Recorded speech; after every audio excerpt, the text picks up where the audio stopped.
gentlemen, thank you for your service to our country, and thank you for your leadership.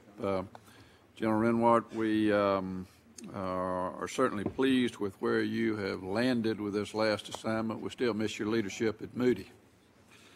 Sir, I miss it as well.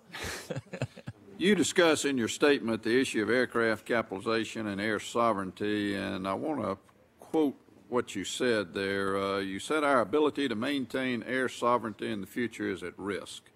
Legacy fighters are aging and will be stressed to maintain reliability and capability as we move in the 2013-2025 time frame. The trade-off between modernization of airframes and transformation to fifth-generation aircraft could limit efforts to keep pace with emerging technologies. And I agree with that statement. I think it's very fair and accurate. You go on to talk about the role of the F-22 as well as the F-35 in air sovereignty and in homeland defense generally. Looking out over the next 10 to 15 years, General, how concerned are you about the ability of legacy non-stealth aircraft to play that role with respect to domination of the airways as well as general homeland defense? And where does the F-22 and the F-35 play into this in your mind? Senator, thanks, and I really, honestly, really do miss Valdosta, Georgia. I think first, as the combatant commander responsible for the defense of the homeland and the sovereignty of our airspace, it is important to me to ensure that over the long term we continue to recapitalize those resources, as I mentioned in my statement. I think that there are really two tiers that we need to pay attention to. First is there a peer competitor nation who would threaten us? And that certainly would require the best capability the nation has. And I think there is a second tier that is, can I go find that aircraft that's not complying with FAA regulations somewhere in our United States? That may not require the same very high-end capability, but certainly capability nonetheless to find and fix that target very high or low altitude, large radar cross-section or small radar cross-section. I think both of those requirements talk to advanced aircraft capabilities. As you know, the F-16 will begin to go out of service here shortly. Much of my air sovereignty force resides in the National Guard, many of whom are flying some of the older versions of the F-16. And so as I see that end of service approaching, I still have the requirement to maintain the sovereignty of our airspace. And I've worked very closely with the chiefs of services, not just the Air Force, but the Navy and the Marine Corps as well, because they certainly can contribute to this mission. I've worked closely with Duncan McNabb on air refueling tankers to ensure that we have a robust, sustainable capability. The F-22 certainly is a marvelous aircraft. It gives a variety of capabilities. I think we have already used it in our air sovereignty missions, primarily in Alaska, but occasionally here in the lower 48. The F-35 offers, again, an all-aspect capability that will be helpful, not just to see aircraft, but to see ships on the surface of the ocean, small radar cross-section, cruise missile, that kind of threat. So both of those fit very well into the capabilities that I think we'll need in the next 10 to 15 to 20 years.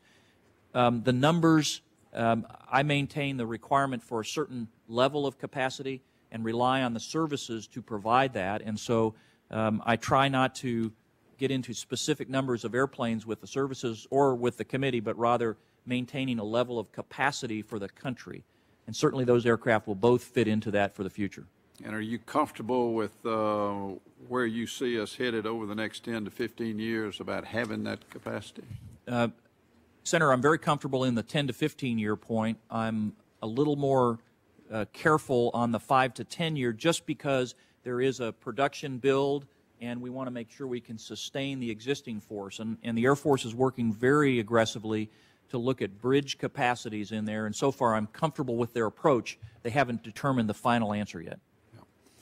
Admiral, your security cooperation arrangements throughout SOUTHCOM and the Southern Hemisphere in large part allows you to be successful in your mission, and almost everything you do at SOUTHCOM is in partnership with other countries in that region. And one of the best ways we have to build and sustain those partnerships is through the Western Hemisphere Institute for Security Cooperation.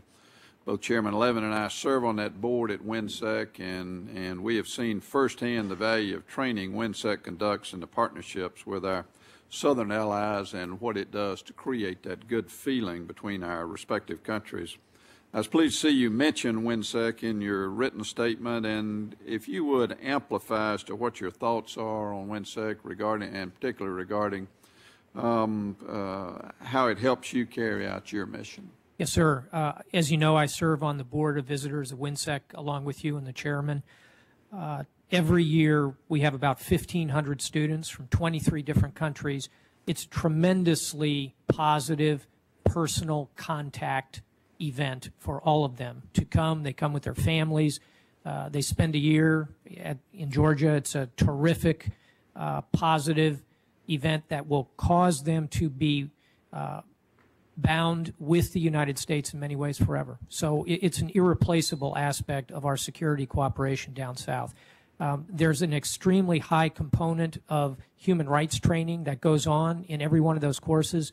Between 10 and 35% of the time in every course taught there has to do with human rights, which is a very important part of how we can share lessons across all of these militaries throughout the region. So I'm a very firm believer in it. I'm a satisfied customer. The U.S. Army runs it, but I'm proud to be on the Board of Visitors, and I'm proud of the work that goes on down there, and it is fully transparent.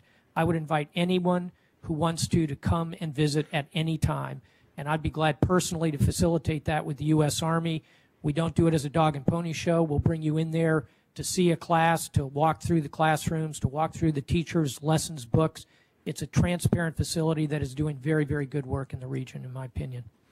General McNabb, we have this ongoing conversation relative to the C-5 and C-17. I view those airframes as not being in competition with each other, but as making a significant complement one to the other. But we're, with respect to the C-5, all those airframes are old. We keep a modernization program constantly on the books. The C-17, we're flying it at 150% of the anticipated rate that we thought we'd be flying it in Iraq and Afghanistan. And now we're looking at whether or not we're going to continue that line of C-17s. What's your thought about where we are from a current capacity rate with respect to those aircrafts, and where do we need to go in the future? Thank you, Senator Chambliss. Where I sit is the program of record that has 205 C-17s, re-engineering the C-5Bs and the 1C and 2Cs. And then do an avionics modernization program on the A's. That mix of airplanes satisfies the requirements that I have, the 33.95 for outsized, oversized cargo, and then obviously I have the craft to carry the bulk cargo as well. So right now that came out of the Nunn-McCurdy breach. They looked at a lot of options, including additional C-17s or re-engineering all the C-5s, and they came up with this mix. And I was part of that as the vice chief, but also as the AMC commander, so I'm comfortable that that meets those needs. We have MC RS 2016 that is in the works right now, about to be taken to OSD in May. It is looking at the additional things that happened since the mobility capability study did, the increase of the ground forces, the change of the way we use the airplanes, as you mentioned, the C-17, the higher usage, how do we do the intra-theater. It's also looking at the tanker capability and the sea lift as well. So that's the latest study. We'll take a look at that. But lots of as the different studies have gone on, Senator McCaskill tasked the size and mix of the airlift force, and it confirmed the same, Sid, so that this mix about works. The good news on the C-5 re-engine programs, the first 3 have been delivered to Dover. They're going to go out there in the system and we'll test it out. When I talked to Lockheed, I said I'd like to have reliability like we have in the C-17 so that we can get it out and trust it, that it'll go back and forth with higher reliability. And while they've promised 75% as a minimum, it looks like 81% is what the test is showing. So we'll go out there and wring it out, and I'm really excited about that. As you say, that complementary capability of those C-5Bs that become re-engined will be huge. The C-5As, again, will put the avionics modernization program that allow it to fly in the airspace all over the world. So I think the overall mix we have about right, unless something changes. I will say, from my standpoint, more modern airplanes is better. As anything, if you can trust it, it's got more reliability. You don't have to put backup airplanes out there and so forth. Multimodal also plays well.